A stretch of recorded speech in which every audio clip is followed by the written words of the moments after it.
Muito boa tarde a todos vocês que nos acompanham aqui pelo Notícias Agrícolas.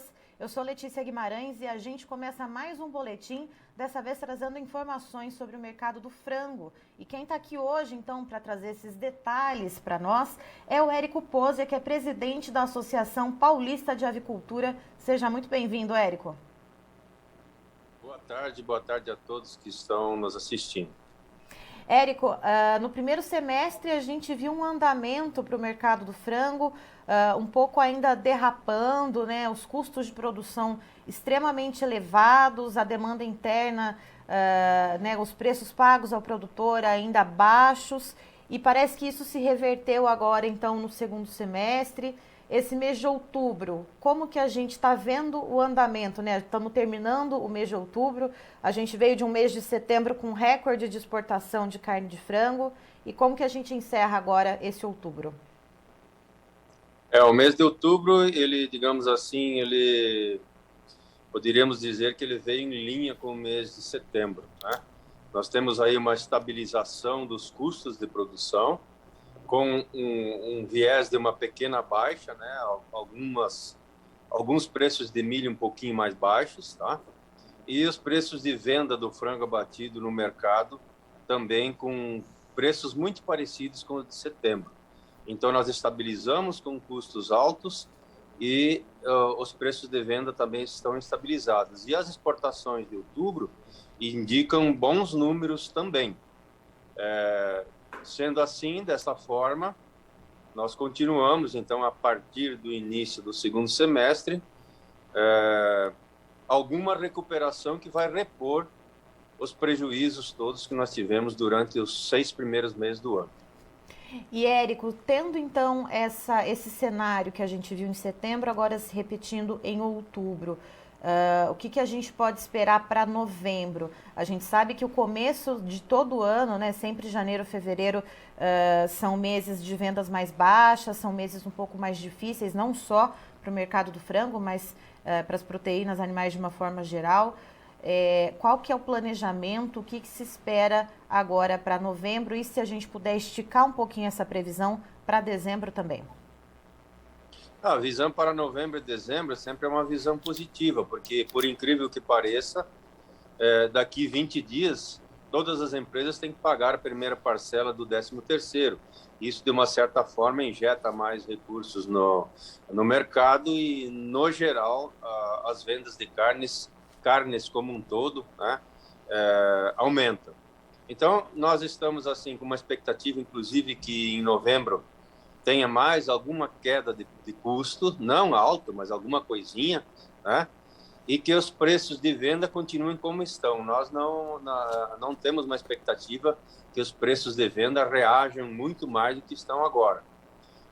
Então, dessa forma, novembro e dezembro deve continuar em linha com setembro e outubro, de uma maneira que nós criamos uma expectativa de acabar o ano, digamos assim, empatado ou, quem sabe, com alguma sobrinha. O primeiro semestre realmente nos assustou muito e no segundo semestre, em função dos preços das outras carnes, realmente o frango ocupou parte desse mercado e substituiu a carne de boi e a carne suína. Érico, essa expectativa do preço do frango se manter, então, com uma certa estabilidade lá na ponta consumidora, isso se deve ao quê? A questão de equilíbrio entre oferta e demanda, ou é uma certa cautela do mercado de, então, não repassar mais esses custos tão altos, né, esses custos de produção que, apesar de terem dado uma certa diminuída, uma arrefecida, principalmente quando a gente fala em milho, mas eles ainda assim continuam bem elevados. Esses custos, eles vão dar uma parada de serem repassados até a ponta consumidora, é isso? Bom, o primeiro assunto sobre os custos, o que nós vamos ter de redução é irrelevante, são alguns centavos por quilo. A questão da produção, realmente, nós estamos agora num processo de uma estabilização da produção. Não existem aumentos significativos de produção. Então, o mercado ele está bem equilibrado, a oferta e procura está bem equilibrada, tanto no mercado interno quanto as exportações.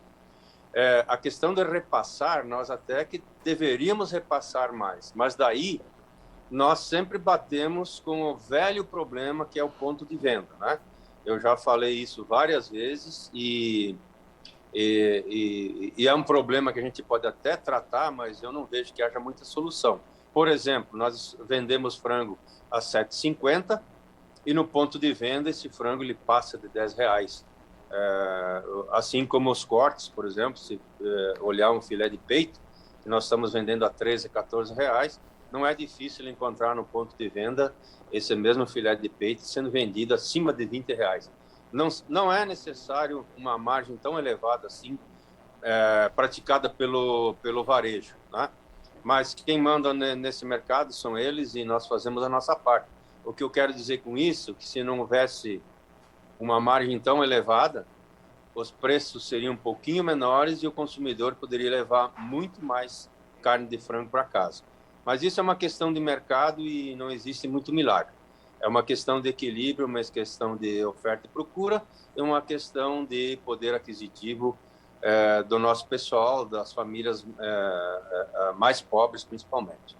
Ou seja, dessa forma, né, se não houvesse essa discrepância tão grande, né, entre o preço de venda do produtor para o varejo e do varejo, então, para o consumidor, ganharia todo mundo, né, Érico? Todo mundo aí teria a sua parte, o seu lucro, e essa cadeia ficaria um pouco mais equilibrada. Exatamente, mas isso é um assunto muito complexo e que é de difícil solução.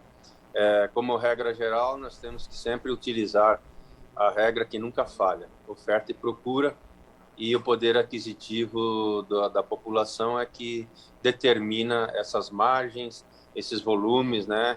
Enfim, regras de mercado. E, Érico, a expectativa do consumo interno aumentar também, isso não só quando a gente fala nos lares, nos domicílios, mas a gente vê o avanço do processo de vacinação, a retomada, por exemplo, de turismo, a retomada das aulas presenciais também, lembrando que as escolas são ambientes que consomem, né, muita carne de frango na merenda escolar. Isso pode ajudar também a melhorar ainda mais a demanda interna por carne de frango? Sem dúvida nenhuma, eu acho que a questão do turismo é muito importante, a questão da volta à escola também é muito importante, principalmente para o produto coxa de frango, que é muito consumido na merenda escolar. Então, existe sim uma expectativa de que possa haver aí uma elasticidade para o aumento do consumo. Mas o consumo de carne de frango já é bastante elevado no Brasil.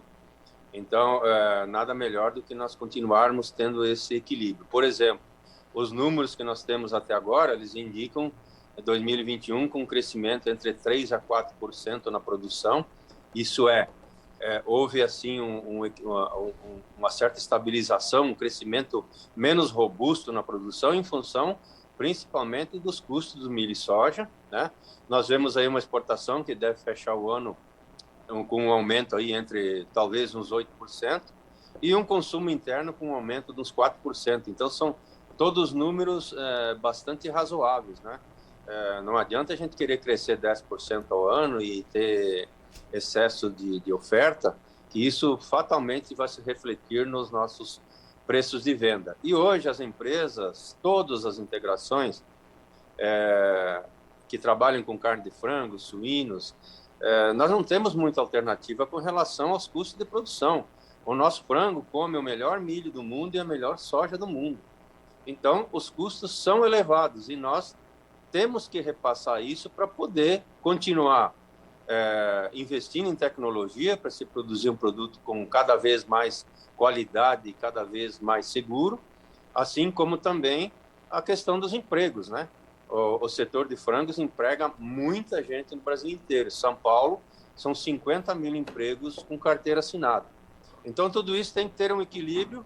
Nós sabemos que as dificuldades de poder aquisitivo da população, elas têm piorado ultimamente, mas não é tão piorado assim como a mídia propaga, porque, afinal de contas, o governo tem ajudado bastante. E esse dinheiro que o governo tem ajudado, seja de uma forma ou de outra, fatalmente se transforma em comida.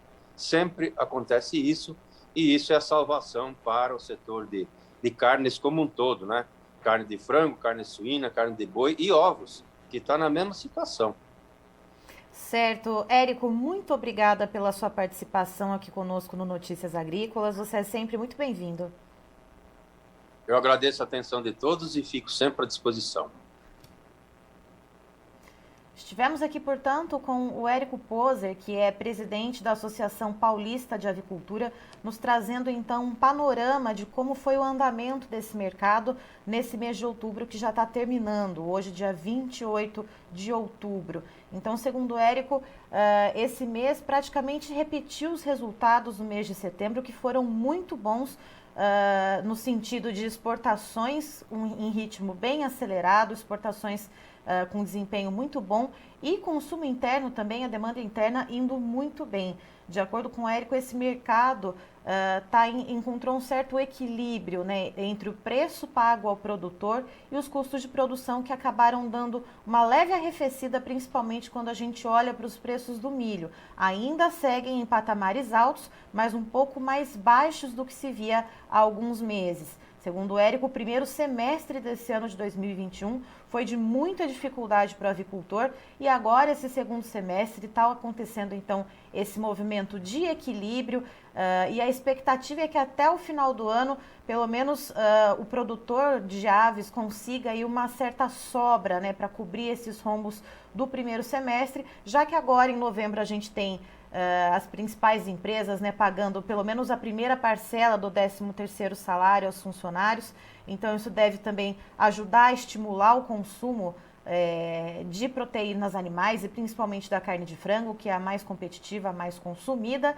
E também a gente tem o retorno dos serviços de food service, do turismo, das aulas presenciais, né, nas escolas, sabendo que a merenda escolar também leva uma boa parte do frango produzido aqui no Brasil. Então, de acordo com o Érico, um cenário aí positivo e de equilíbrio para esse mês de outubro. Eu finalizo por aqui, mas daqui a pouquinho tem mais informações para você aqui no Notícias Agrícolas. Participe das nossas mídias sociais, no Facebook, Notícias Agrícolas, no Instagram, @Notícias Agrícolas e em nosso Twitter, @Noteagri. E para assistir todos os vídeos, se inscreva no YouTube, na Twitch, no Notícias Agrícolas Oficial.